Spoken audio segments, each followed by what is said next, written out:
봅시다. 우리 어디니? 이제 앞쪽부터 하면 되죠.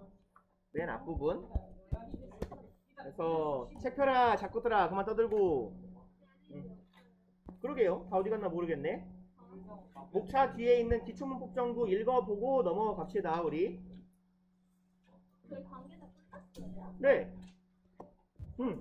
끝났잖아요. 아, 어제 안 왔잖아. 숙제들은 했냐? 예? 예, 어제 장기 아니라 안 왔는데. 저 숙제는 다 했어요. 어제 안 왔어? 네. 숙제는 다 했어요. 자랑은 아닌데. 어진이라. 조용히 하자. 봅시다. 이 부분은 여러분들 알 거라고 믿지만 모르나? 알아요. 그죠? 알 거라고 믿지만 알죠?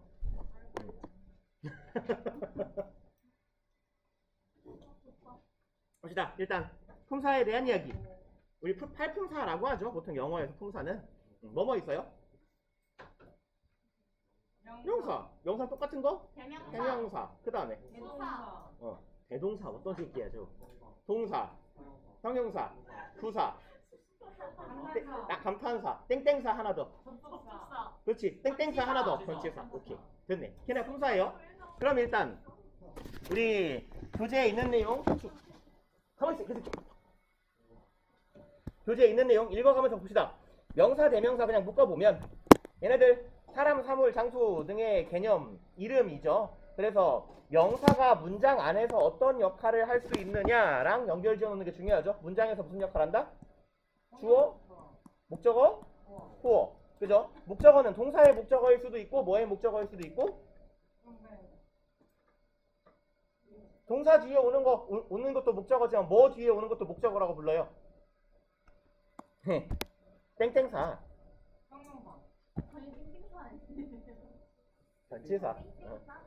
전치사의 목적어. 그죠? 목적어라고 하면 얘는 동사 내지는 전치사의 목적어 두 가지가 있잖아요. 목적어라고 부르는 말들에는. 그리고요. 대명사가 하는 역할은 당연히 명사랑 똑같겠죠? 넘어갑시다. 동사는요.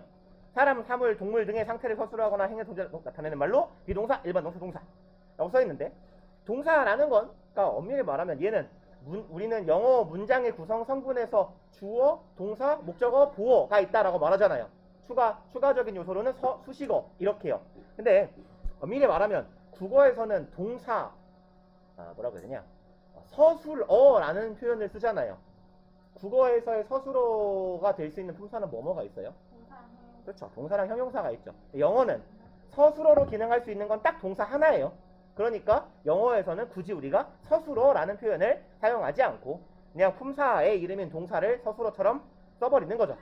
그래서 뭐 동사가 될 수 있는 건 당연히 동사고. 넘어가 봅시다. 다음 페이지. 형용사. 형용사는 명사의 형태, 성질, 상태 등을 나타내는 말로 문장에서 명사를 꾸미는 수식어 역할을 하거나 첫 번째 형용사의 역할, 수식어 아니면 주어나 목적어를 보충 설명하는 이상하게 끊기네. 보어 두 가지죠. 그래서 명사를 꾸미는 수식어 역할을 하는 형용사의 용법 중에 뭐라고 부르냐면 한정용법 내지는 한정적 용법이라고 하고 이 한정용법이라는 말은 제한용법이라고도 불러요. 제한용법 혹은 제한적 용법이라고 부릅니다. 그래서 되나? 써. 그럼 없다고 말을 해 이 짱구 새끼야. 그래 뽑아주지. 뭔 미친 소리야 그건 또. 관심 받고 싶어서 그래?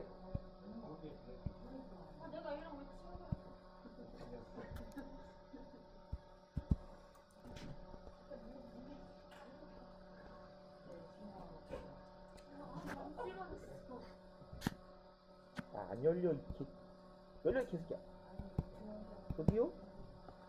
이제 이따가 창 한번 내게 뜬다 이제. 이럴 것 같더라 씨발 거.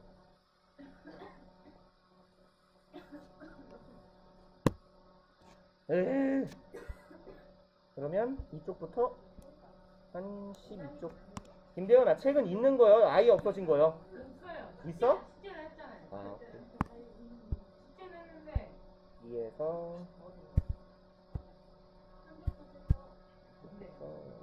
10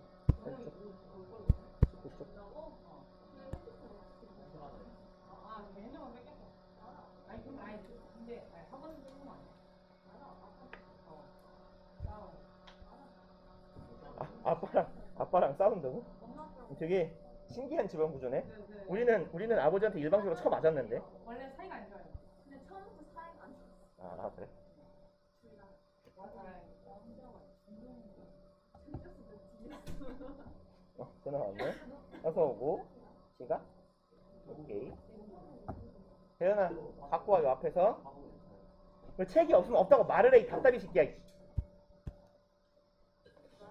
응, 봅시다. 그래서 한정적 용법이라는 말은 무슨 뜻이냐면 명사 앞에 형용사와 같이 명사를 한정하는 말이 붙을수록 명사의 대상이 되는 범위는 되게 줄어듭니다.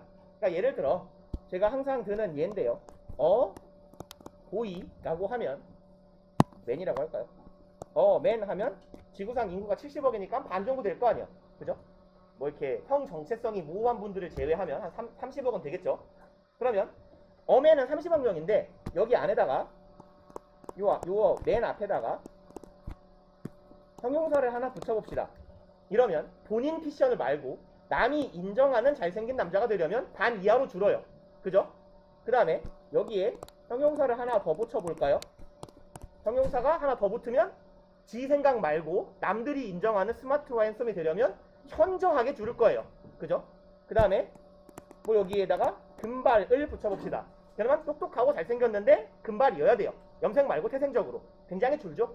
이렇게 형용사가 명사 앞에 달라붙음으로써 해당하는 명사를 제한하고 한정한다는 의미예요. 그래서 한정용법이라고 부르는 건 명사를 수식하는 형용사를 부르는 호칭이고, 그래서 관계대명사에서 우리가 계속적 용법 배웠죠. 근데 관계대명사가 계속적 용법이 아닌 용법을 뭐라고 해요? 그냥 선행사를 뒤에서 꾸미는 관계대명사를.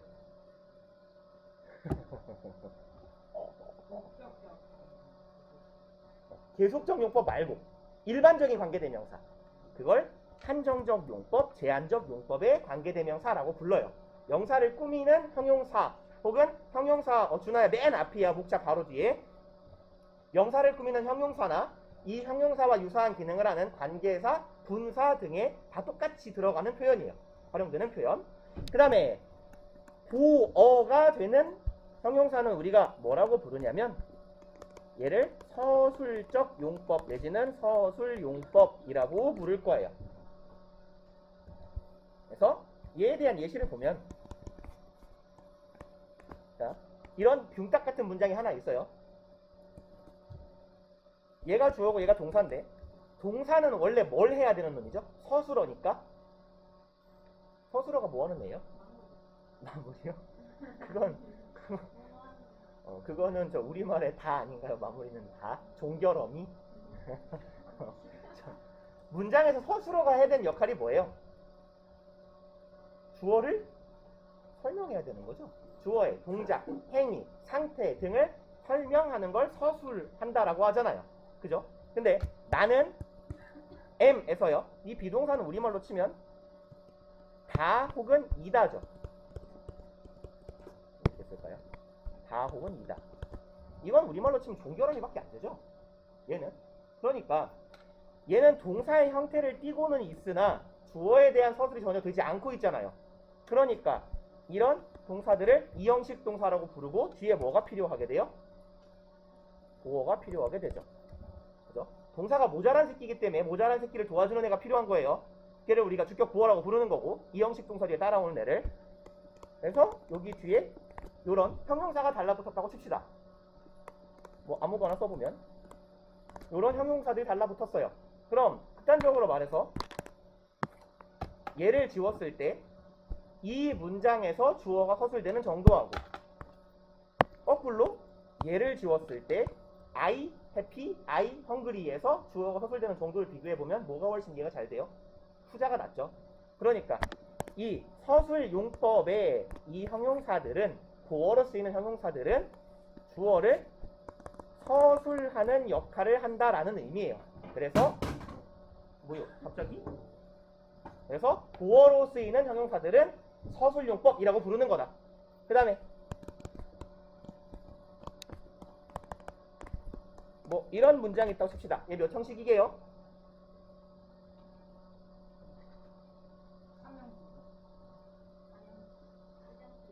이형식이요. 절묘하게 다 빼고 다 나오네. 뭐였지? 나는 만들었습니다. 그를 이죠. 어떻게 만들었어요? 슬프게 만들었어요. 그죠? 이 sad가 보충 설명을 하는 대상은 주어예요, 목적어예요? 누가 슬퍼요? 누가? 목적어가 슬프잖아요. 그래서 이걸 목적어에 대한 보충 설명을 하는 애다라고 해서 목적격 보어라고 하는 거고. 그죠? 이걸 우리가 오형식 문장이라고 부르는 거잖아요. 그럼 이 경우는요. him하고 sad하고의 관계를 볼까요? 나는 만들었다. 어떻게? 그가 슬프도록 만든 거죠. 그럼 그가 슬프다면 마치 얘랑 얘의 관계는 뭐 어떤 관계랑 유사하냐면 주어 서술어 관계, 주술 관계랑 유사해져요. 그래서 이때의 오형식 문장에 존재하는 이 형용사는 목적격 보어 자리에 존재하는 형용사는 사실상 목적어의 서술어 역할을 합니다. 그래서 이 형식이든 오형식이든 간에 보어로 사용되는 형용사들은 주어를 사실상 주어 혹은 목적어를 서술한다. 그래서 서술용법이라고 부르는 거예요. 어차피 형식하면서 한 번 더 얘기해 봅시다. 그 다음에 5번 부사죠.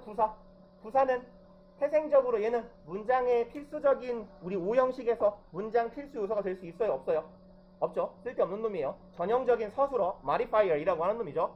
그래서 부사는 수식어 역할만을 할 수 있다라는 거고, 수식어 역할을 한다라는 건 문장에서 필수적인 역할을 하지 않는다라는 거고, 얘가 뭘 꾸미는 대상은 뭐뭐예요? 부사는 동사를 꾸미고 형용사도 꾸미고 나 말고 다른 부사를 꾸미고 아니면 문장 전체를 꾸미고, 문장 전체를 꾸민다라는 건 사실상 동사 수식하고 되게 비스무리해요.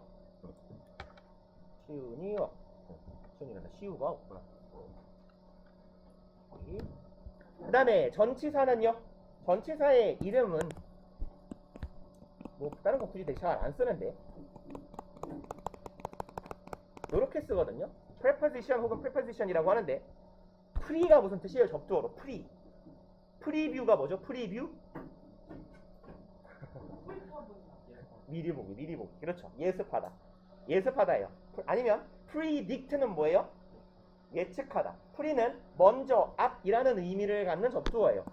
얘의 의미는 앞이에요. 앞. 포지션은 뭐예요? 알잖아요. 위치잖아요. 위치. 그럼 합치면 뭐야 이 말을? 한자말로 바꾸면 전치죠. 전치. 앞에 위치하는 말이다. 그러면 전치사는 앞에 위치하는 말인데 뭐 앞에 위치하는 말이에요? 전치사의 목적어는 다시 말해서 항상 뭐가 필요해? 그죠? 명사가 필요합니다. 그래서 전치사는 명사 앞에 위치하는 말, 다시 말해서 전치사의 뒤에는 반드시 명사 혹은 명사 상당 어구라고 부르는 명사의 기능을 할 수 있는 놈이 필요해요. 그죠? 그리고 전치사의 목적어에 대한 얘기를 잠깐 해보자면 전치사 뒤에 오는 이 전치사의 목적어가 될 수 있는 애들은 뭐 있어요? 일단 당연히 어떤 품사? 네, 명사요. 그 다음에 명사 말고 대명사도 되겠죠. 광고 홍보 꺼주세요. 전화가 와서 출석부여 띄워놓고 있는데. 그 다음에 명사 대명사 말고 명사 역할 할 수 있는 애 뭐 있어요?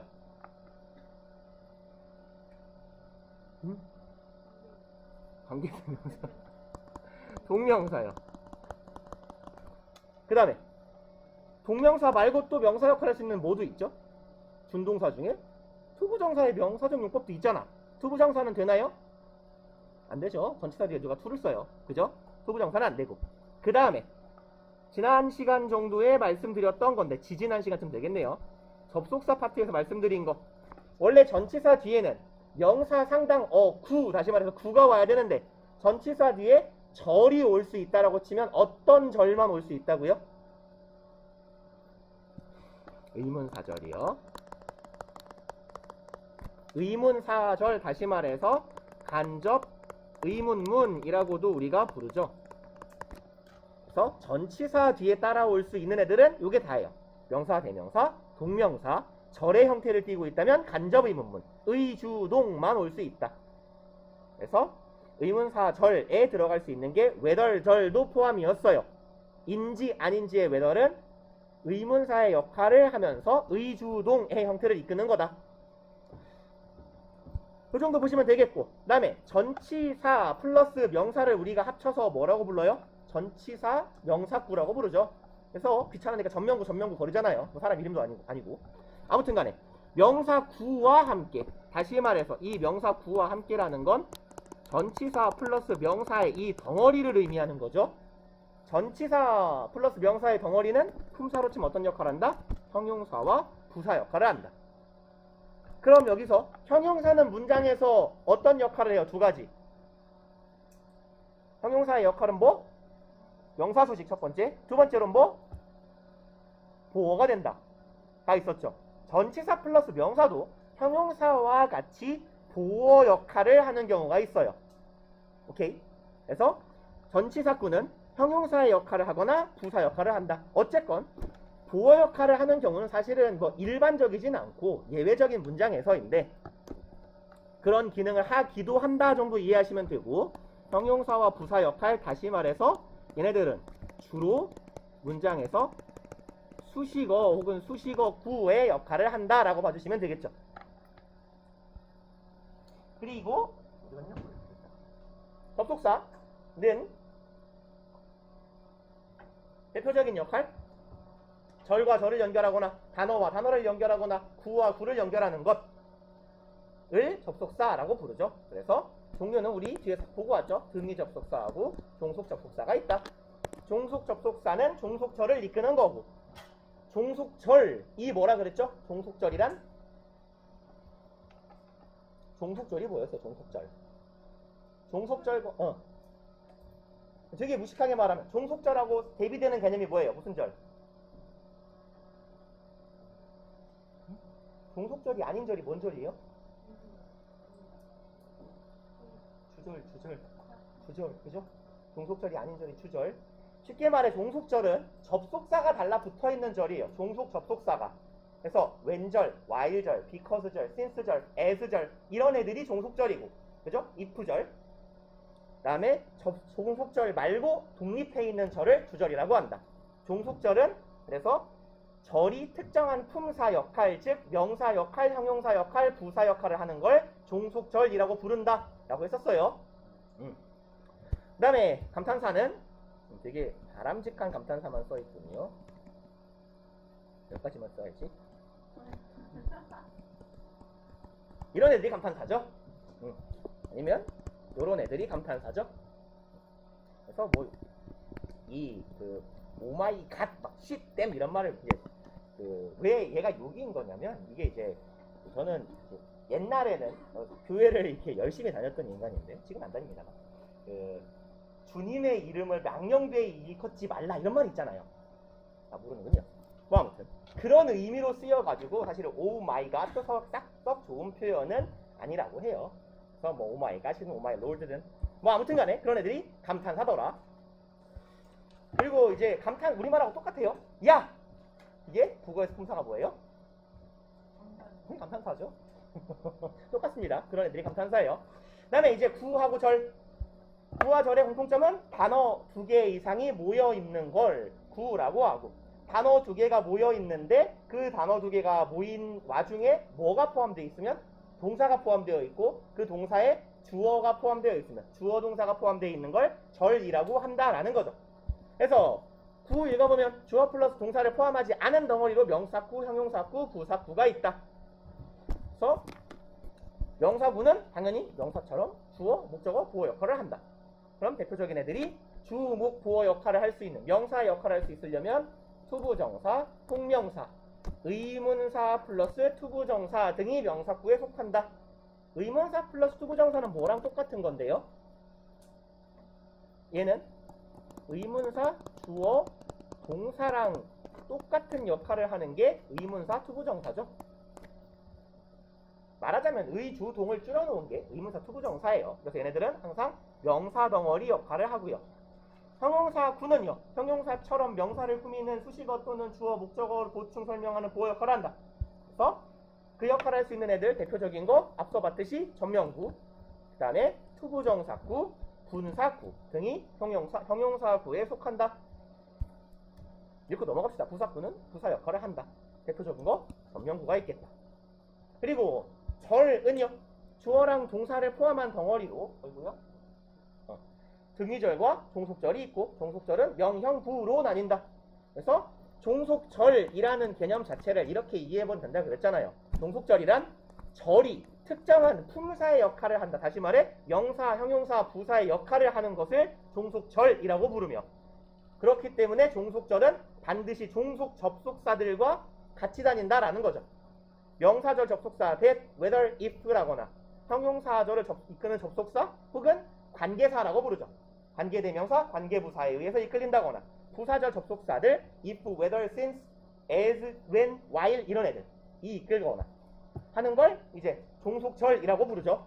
등위절은 뭐예요? 당연한 얘기예요. 등위 접속사에 의해서 연결되는 절들입니다. 주어 동사 and 주어 동사, 주어 동사 but 주어 동사. 그럼 앞절 뒷절이 등위절들인 거예요. 그리고 문장 성분 정도는 읽고 가면 되지 않을까 싶은데 주어는 당연히 문장의 주체이고 동사의 서술의 대상이죠. 동사가 설명 서술하는 말을 우리가 주어라고 부릅니다. 그 다음에 동사는요. 주어의 상태나 행위를 나타내는 말. 품사로서 동사하고 정의가 너무 겹친다. 조금 말을 바꿔볼까요? 영어에서 동사는 서술어기 때문에 주어의 행위, 상태, 동작 등을 설명하는 말을 동사라고 하는 거죠. 곧 서술어예요. 그 다음에 목적어는 여러분들한테 목적어가 뭐냐라고 물어보면 맨날 하는 얘기가 주로 을을이에요.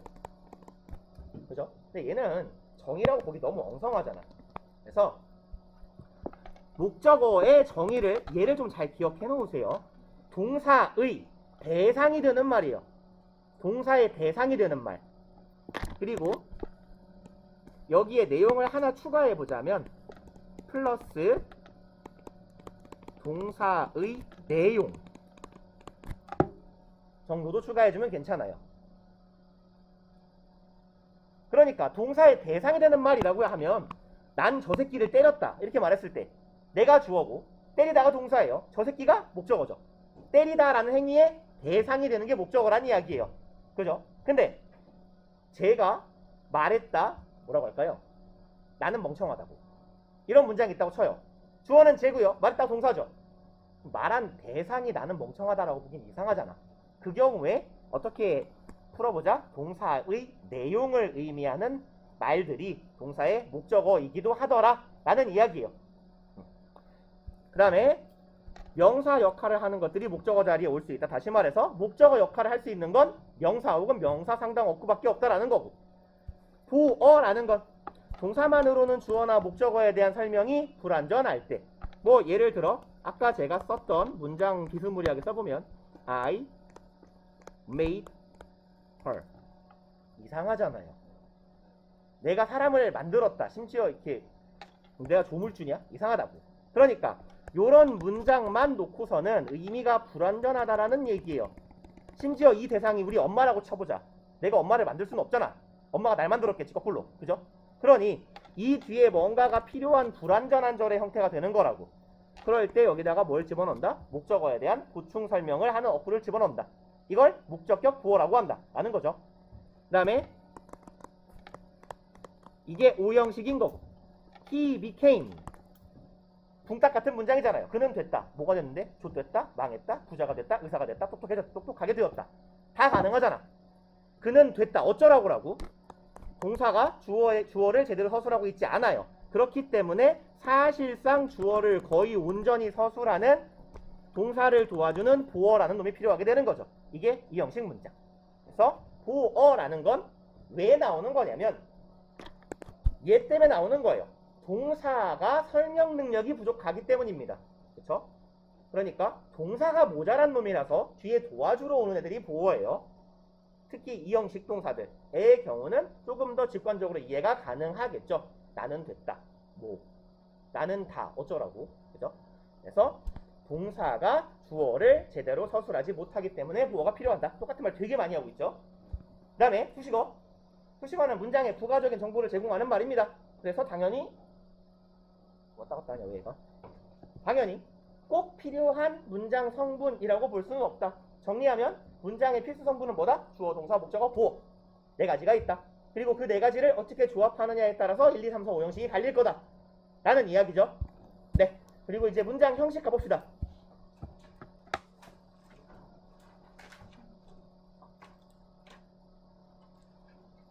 문장의 형식이 1형식, 2형식, 3형식, 4형식, 5형식이 있을 건데 아까 보어는 누구 때문에 나온다고요?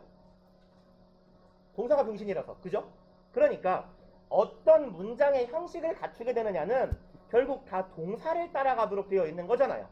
그쵸? 그렇기 때문에 문장의 형식을 우리가 공부할 때는 당연히 병행돼야 되는 건 동사의 종류를 외우는 거예요. 그쵸? 그래서 특정한 동사가 보이면 몇 형식 동사네 라는 게 어느 정도 나와줘야 된다고. 전형적 동사들의 경우에는. 그래서 여기다가 동사의 종류를 좀 나눠봅시다. 동사의 종류해서 일단 뭘 먼저 쓸까? 여러분들이 익숙한 거. 자동사, 타동사. 다 아시는 거예요. 자동사 대 타동사. 자동사는 뭐가 필요 없는 거? 그죠? 목적어가 필요 없는 거. 타동사는 타율적으로 완성되는 동사라서 혼자 완전성을 갖지 못하고 동사를 쓰고 있니? 목적어가 필요한 동사. 두 번째로는 완전 동사와 불완전 동사가 있죠. 완전 동사라는 건 마찬가지로 보어가 필요 없는 동사예요. 불완전 동사는 순서가 이상하다? 맞군요. 맞췄군요. 보어가 필요한 동사. 보어가 없이는 완전한 문장을 이루지 못하는 동사를 불완전 동사라고 한다. 그래서 요 분류를 이제 합쳐놓으면 1, 2, 3, 4, 5형식 동사가 나옵니다. 보어가 필요한지 목적어가 필요한지로 나눠볼게요. 보어가 필요한 동사, 필요 없는 동사. 목적어가 필요한 동사, 필요 없는 동사. 그러면 순서를 거꾸로 갈 걸 그랬나? 아직 안 하셨을 테니까 XO, XO로 합시다. 순서를. 그러면 목적어도 필요 없고요. 보어도 필요 없는 동사를 우리가 뭐라고 부를 거냐면 보어도 필요 없고 목적어도 필요 없으면 완전 동사고 자동사죠.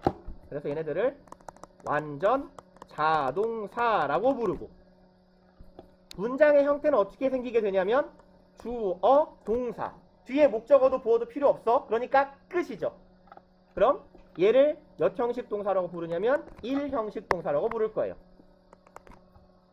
완전 자동사가 다시 말해 뭐 알아보고 싶겠을까요? 이게 1형식 문장을 이끌게 될 거다. 그 다음에 목적어는 필요하고 아래로 가서 목적어는 필요한데 보어는 필요 없는 애들. 요 위치죠. 여기 목적어는 필요하나 보어는 필요 없다. 그럼 목적어 필요하다라는 점에서 타동사고 보어가 필요 없다라는 점에서 완전 동사네. 완전 타동사가 되는 거고. 그럼 문장의 형태는요. 주어, 동사 다음에 목적어는 필요하죠. 오 쓰고 보어는 필요 없어요. 끝. 이걸 우리가 3형식 문장이라고 하죠. 그 다음에 거꾸로 목적어는 필요 없고 보어만 필요 있어요. 그럼 목적어가 필요 없으니까 자동사고 보어가 필요하니까 불완전 동사네. 불완전 자동사라고 부르고 얘는 뒤에 동사 다음에 목적어는 없어도 되고 보어만 있으면 돼요. 주어, 동사, 보어. 근데 이 보어는 주어를 보충 설명하겠어요? 있지도 않은 목적어를 보충 설명하겠어요? 당연히 주어에 대한 보충 설명일 테니까 주격 보어. 그래서 얘를 우리가 이 형식이라고 부르고 그 다음에 여기는 목적어도 필요해요. 타동사고 보어도 필요해요. 불완전해요. 그럼 얘는 불완전 타동사라고 부를 거고 주어 동사 뒤에 일단 목적어 필요해요. 근데 보어가 있어야 돼요. 그럼 목적어를 보충 설명하는 목적격 보어가 필요하겠구나. 얘를 5형식 문장이라고 부르죠. 하나가 빈다. 몇 형식이 비어요 지금? 4형식이요. 4형식은 형식상으로 주어, 동사, 간목, 진목이죠. 그럼 누구랑 형식이 제일 비슷해요? 그죠? 3형식하고 제일 비슷하죠. 그래서 이 중에서 목적어를 필요로는 하는데 그 목적어를 두 개를 필요로 하는 걸 우리가 4형식 문장이라고 하고, 이때의 동사를 4형식 동사 내지는 수여 동사라고 부르는 거죠.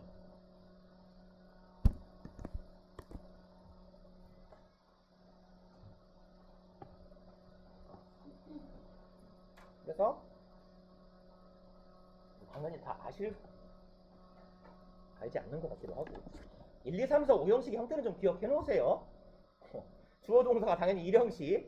아니 뭘 몇 개나 된다고 이걸 못 외우고 있어 아직까지. 주어 동사 보어가 2형식, 주어 동사 목적어가 3형식, 목적어 2개가 4형식, 목적어, 목적격, 보어를 다 가지고 있는 불완전 타동사가 5형식. 그래서 내려가서 다음 페이지로 가서 뭐 1형식, 2형식 정도 봅시다. 1형식 동사가 너무 안 적혀 있네요. 동사의 종류가. 날림으로 하긴 좋긴 한데 내가 피곤하게 생겼네. 프린트를 하긴 그렇고, 프린트는 다음 시간에 드릴게요. 문장 형식 프린트 좀 조금 디테일하게 많이 쓰여 있는 걸로. 일단 1형식과 2형식에서 1형식 문장은 주어 동사의 형태이다. 어쩌라고 이걸 모르는 사람 없을 건데. 여기서 일단 주의할 거 팁 있네요. 하지 말고 쓰고 갑시다. 몇 개 좀. 1형식 동사의 종류를 좀 씁시다. 써야 설명이 더 될 것 같아요. 1형식 동사의 종류. 그래서 첫 번째로 뭐 인간 내지는 동물의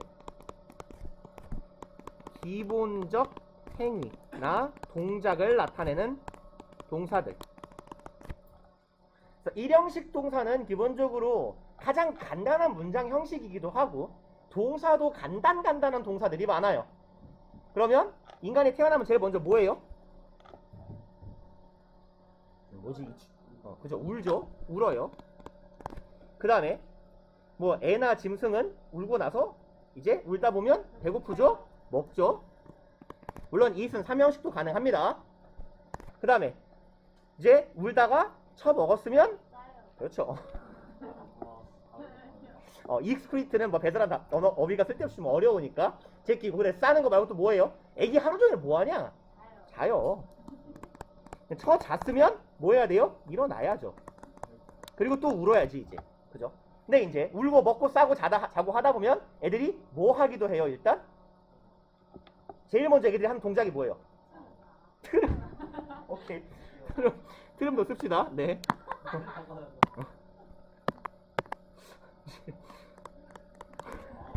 자, 트름. 그 다음에 애기가 가장 먼저 하는 동작이 뭐예요? 이딴 거 말고.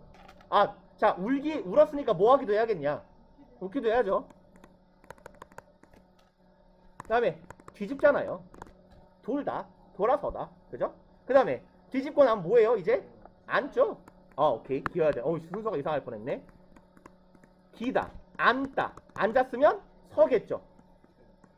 스탠드, 얘는 주로 업하고 따라다니죠. 이게 어디 가니?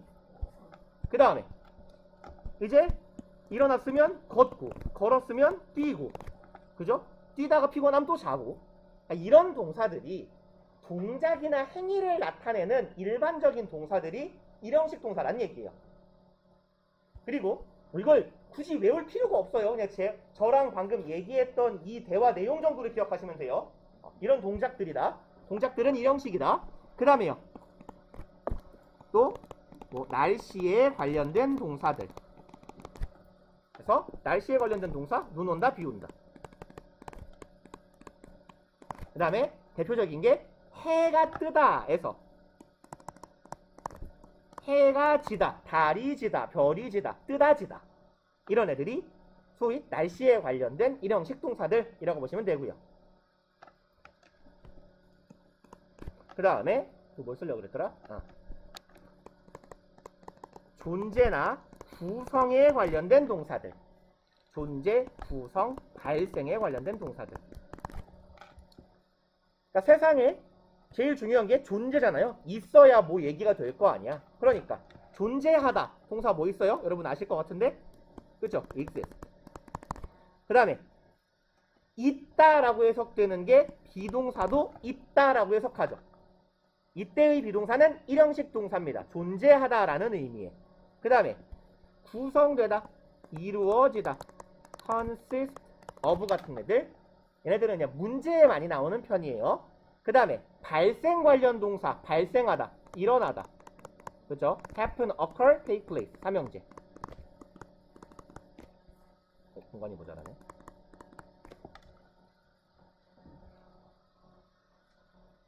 뭔가를 써야 되는데 기억이 안 나. 되게 중요한 걸 뭔가 까먹고 있는데 내가.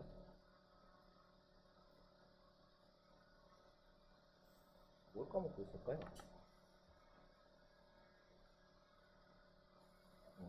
뭐 생각나면 얘기합시다. 죄송합니다. 말하다 보니까 까먹어가지고. 그래서 요런 애들이 일형식 동사고, 얘네들은 일형식 동사, 이형식 동사를 외우는 어찌 보면 문제풀이상의 가장 큰 이유 중에 하나는 뭐냐면요, 일형식과 이형식은 뭐가 없어요? 문장에서 동사 뒤에 목적어가 없죠. 그러니까 일형식과 이형식 동사들은 얘네들을 묶어서 무슨 동사라고 부르면 돼요? 자동사요.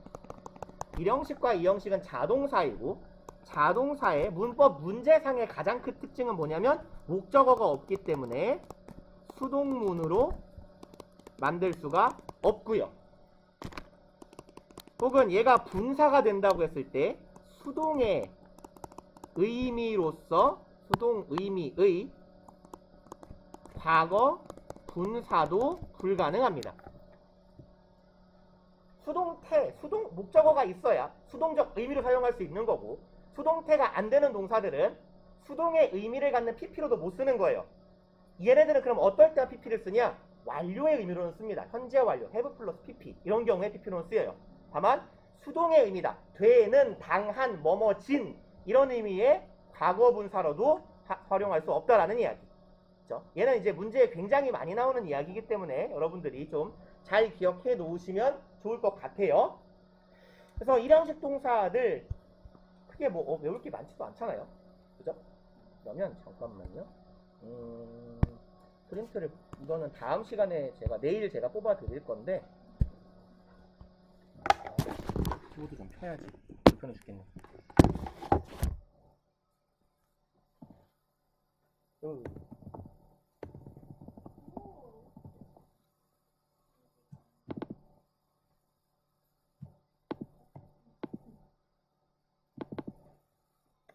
PDF 할 걸.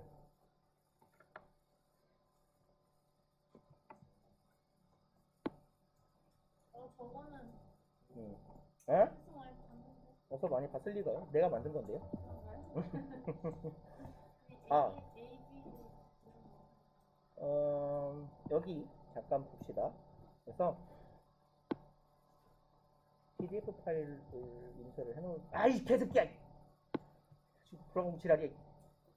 한글이 이래서 싫어. 아, 요걸 까먹었군요. 그렇네. 뭘 빼먹었나 했더니, 여러분 요거 하나 적어 놓으세요. 제가 얘를 빼먹었어요. 요거요. 어쩐지 뭔가를 빼먹은 것 같다 했는데, 그래서 까본 것도 있어요. 여기 왕래 발착 동사. 그죠?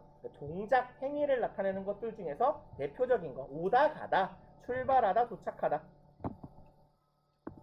미리 보기로 차라리 화면을 띄워놓는 게 더 낫겠죠? 여러분들 보시기에.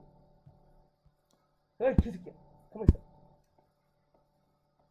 여기요. Go, come, leave, arrive. 뭘 빼먹었나 했더니 얘 빼먹었었어요, 제가.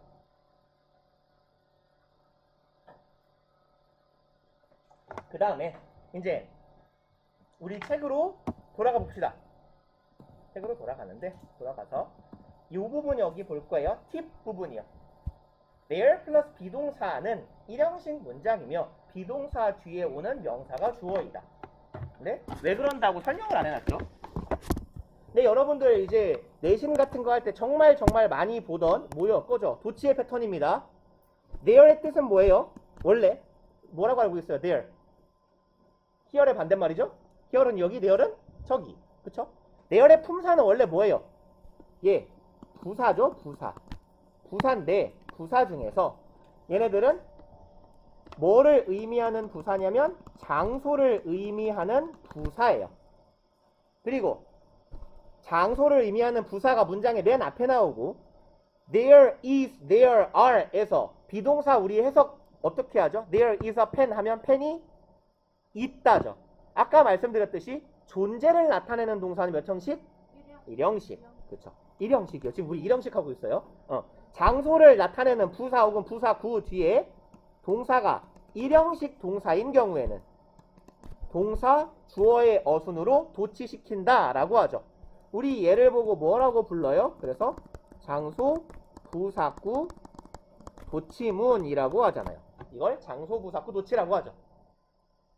그래서 우리가 초딩 때부터 맨날 배워왔던 there is 뒤에는 단수, there are 뒤에는 복수는 원래 동사 뒤에 있는 애가 주어기 때문에 도치문이기 때문에 수일치가 그렇게 가야 되는 거다 라는 이야기예요. 그래서 뭐 어렵지 않죠. 장소 부사구의 룰은요 간단해요. here 같은 것도 괜찮아요. 예를 들어 저기 버스가 오네 뭐라고 하면 좋을까요? 버스 저기 있다. 아니 저기요. 이 지옥의 텐션 뭐지? 버스 온다. 뭐라고 해요? 온다 임마. 오 이거야? 그렇네. 그렇네요. 그렇죠? 만국 공통어니까. 자, 버스가 저기 오네요 라고 말하면 더라고 합시다. The bus comes there. 이건 도치 안 시킨 안 도치문이에요. 주어 동사, 얘는 부사죠. come은 왕래 발착 동사에서 오다니까 일형식 동사예요. 그죠? 일형식 동사 뒤에 부사가 왔는데 이 문장을 어떻게 바꾼 거냐면 장소를 의미하는 부사를 문장 앞으로 날렸어요. there. 근데 동사가 몇 형식이었어? 일형식이었어. 그러면 동사랑 주어랑 자리 바꿔야죠. There comes the bus. 요런 형태가 되는 게 장소 부사구 도치문입니다. 물론 두 문장의 의미가 완벽하게 같진 않아요. 약간은 뉘앙스가 달라요. 그래서 요까지 말씀드릴게요. 약간의 뉘앙스 차이는 뭐냐면 버스 온다가 앞에 문장이에요. 원 문장. The bus comes there. 버스 저기 오는데 얘는 뭐냐면 버스를 내가 한 2-30분 기다렸어요. 근데 배차 시간이 5분짜리 버스예요. 짱구맨 새끼 30분 만에 왔어요? 버스 진짜 오네. 약간 이런 느낌이라거나 버스 온다! 이런 느낌 정도의 뉘앙스 차이를 갖지만 크게 중요하진 않아요. 일단 다음 시간에 이 형식 이하쭉 해봅시다. 고생들 하셨어요.